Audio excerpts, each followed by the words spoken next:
नमस्कार दोस्तों, आप सबको फिर से स्वागत है मेंटोरिंग एजुकेशन पॉइंट में।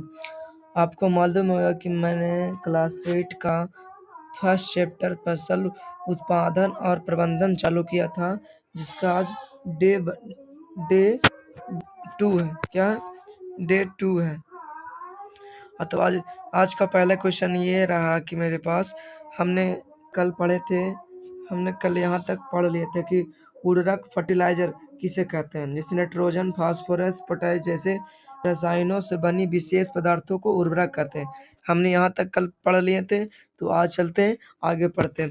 तो आज का मेरे पास एक क्वेश्चन है, बोला गया है कि सिंचाई किसे कहते हैं। सिंचाई किसे कहते हैं, देखिए बोला गया फसल की वृद्धि के लिए फसल के वृद्धि के लिए नियमित अंतराल पर, मतलब ऐसा ना है कि आज पटाएं फिर कल पटा दें, नहीं, नियमित अंतराल पर क्या बीच में गैप होना चाहिए। जैसे पानी खेत पटाएं तो खेत को फिर सूखने देंगे तब पटाएंगे, नहीं कि बार बार पानी देते रहेंगे तो हमारा फसल क्या हो जाएगा, पानी से खराब हो जाएगा। तो ये बोला गया है फसल की वृद्धि के लिए नियमित अंतराल पर खेतों में पानी पहुंचाने की प्रक्रिया को सिंचाई कहते। क्या कहते हैं, सिंचाई कहते। देखिए हम फिर से एक बार पढ़ रहे हैं कि सिंचाई किसे कहते हैं। फसल की वृद्धि के लिए नियमित अंतराल पर खेतों में पानी पहुंचाने की प्रक्रिया को सिंचाई कहते हैं। आपको समझ में आया हो गया।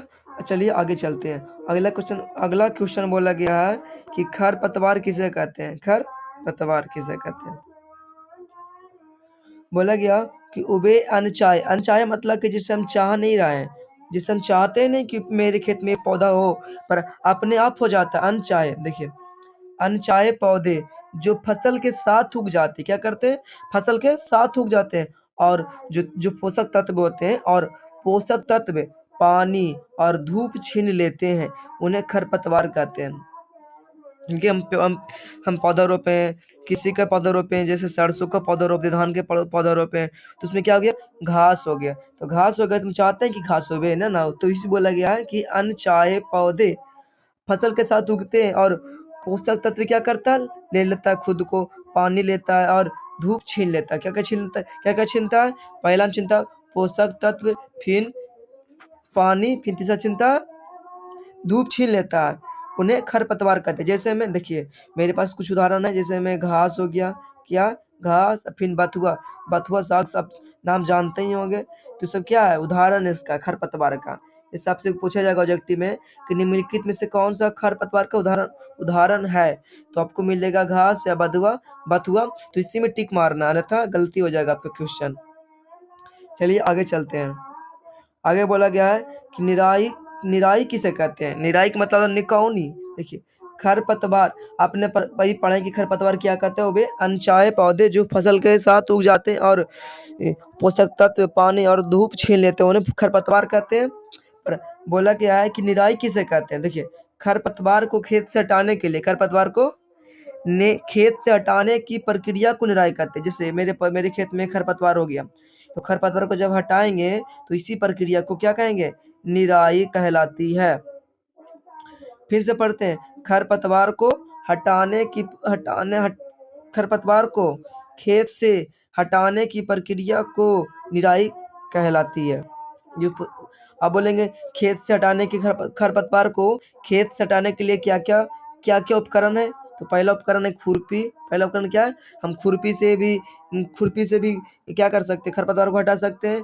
और हसुआ से भी, जैसे बोलेगा हसुआ कैसे होगा, तो जैसे मान लीजिए कि हम रोपे हैं मकई का पेड़, रोपे क्या रोपे, मकई का पेड़, मकई का पौधा।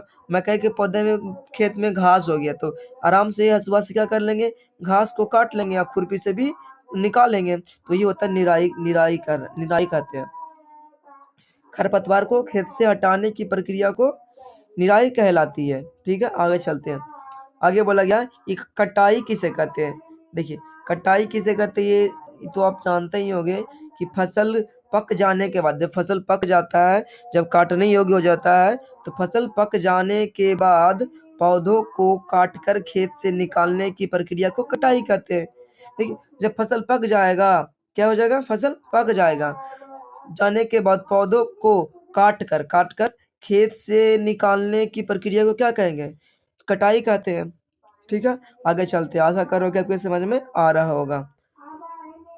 आगे बोला गया है कि मड़ाई, थ्रेसिंग, जिसको हम कह सकते हैं ठेठ भाषा में क्या कह सकते हैं? थ्रेसिंग का हिंदी हो सकता है ना में से क्या करेंगे? दाना को अलग करना होता है। जैसे मैं मान लीजिए मेरे पास धान है, धान को क्या करेंगे? झरने से झाड़ेंगे, तो वही हो गया थ्रेसिंग। देखिए, कटाई के बाद, कटाई जब कर लिए, कटाई मतलब कि पेड़ पौधा पक जाएगा तो उसको खेत से बाहर कर लिए, तो वही बोला गया है। कटाई के बाद दानों को, जिसमें जो पौधा में जो दाना होगा, दाना को डंठल, डंठल मतलब उसका तना, डंठल डंठल और भूसे, जैसे भूसा से अलग करने की प्रक्रिया मड़ाई कहलाती है। फिर से पढ़ते हैं। कटाई के बाद दानों को डंठल और भूसे से अलग करने की प्रक्रिया मड़ाई कहलाती है। क्या कहलाती है? मड़ाई। आपको याद हो गया होगा। चलिए आगे चलते हैं। अगर आप चाहते हैं कि मैं क्लास 8 से अच्छी तरह से पढ़ाई करूं, तो मेरे चैनल को सब्सक्राइब कीजिए और अपने दोस्तों में शेयर कीजिए, ताकि वो भी पढ़ सके और लाभ ले सके। ठीक है, चलते हैं आगे। आगे लिखा गया है कि भंडारण, स्टोरेज। क्या भंडारण किसे कहते हैं? देखिए, अनाज, दाल और बीजों। तो देखिए, ये मेरे पास जो अनाज होगा, दाल हो जाएगा, बीजों को सुरक्षित रखना और सूखे स्थान पर लंबे समय तक रखने की प्रक्रिया को भंडारण कहा जाता है।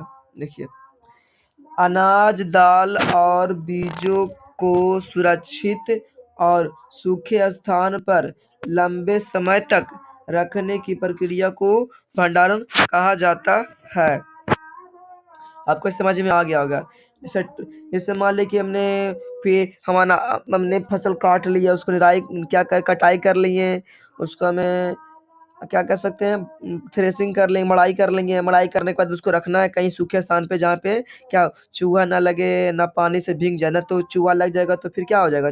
सारा तो खाना चूहा ही खा जाएगा। तो पानी से भीग जाएगा तो सारा मेरा जो अनाज है, दाल है और जो बीज है, क्या हो जाएगा? सब पानी से खराब हो जाएगा। तो ही बोला गया कि अनाज, दाल और बीजों को सुरक्षित और सूखे स्थान पर लंबे समय तक रखने की प्रक्रिया भंडारण कहा जाता है।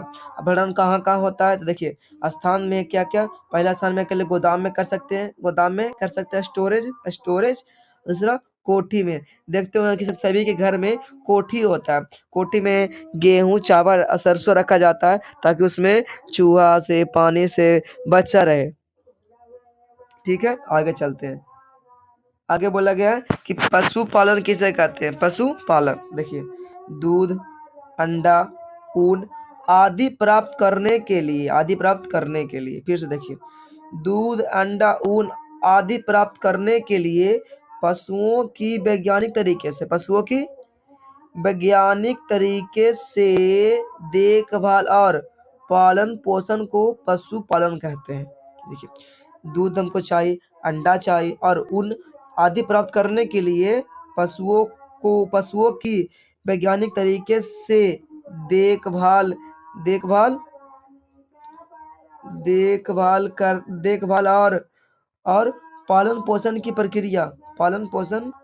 को पशुपालन कहते हैं। देखिए, पढ़ते हैं फिर से।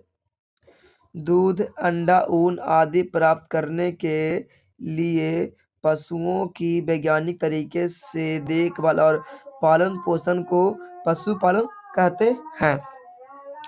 आशा करोगे आपको समझ में आ रहा हो गया। देखिए, अब मेरा चैप्टर जो हुआ क्या हो गया? इंड खत्म हो गया। इतना ही पढ़ना चैप्टर में। तो इसका हम कल क्या कर लेंगे? कल कर लेंगे ऑब्जेक्टिव। आपको समझ में आया होगा। आप क्या कर सकते हैं? पूरा शुरू से मेरा वीडियो डे 1 देख लीजिए और पूरा अच्छे तरह से नोट्स बनाइए।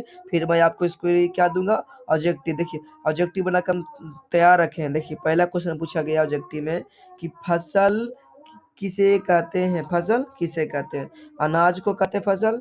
एक जैसे पौधों के समूह को कहते हैं कि मिट्टी के कहते हो। अगर अब पशुओं का समूह, अगर आपको अगर ये मालूम होगा इसका आंसर, इसको कमेंट में कीजिएगा और फिर हम बताएंगे। जब क्लास कर लेंगे ऑब्जेक्टिव का तो हम कल आपको बताएंगे, पर आपको ये मालूम होगा तो इसका आंसर आप कमेंट में कीजिएगा। तब तक के लिए बाय बाय करते हैं, मिलते हैं नेक्स्ट क्लास में। और मेरे चैनल को सब्सक्राइब करना ना भूलिए और बेल आइकन को दबा लीजिए ताकि मेरा फर्स्ट वीडियो आप ही तक सबसे पहले पहुंचे। ठीक है। पी MEP का फुल फॉर्म हुआ मेंटोरिंग एजुकेशन पॉइंट। क्या है? MEP का मेंटोरिंग एजुकेशन पॉइंट। ठीक है, चलते हैं, धन्यवाद। मिलते हैं कल की क्लास में, कल हम इसका ऑब्जेक्टिव करेंगे। ठीक है, धन्यवाद।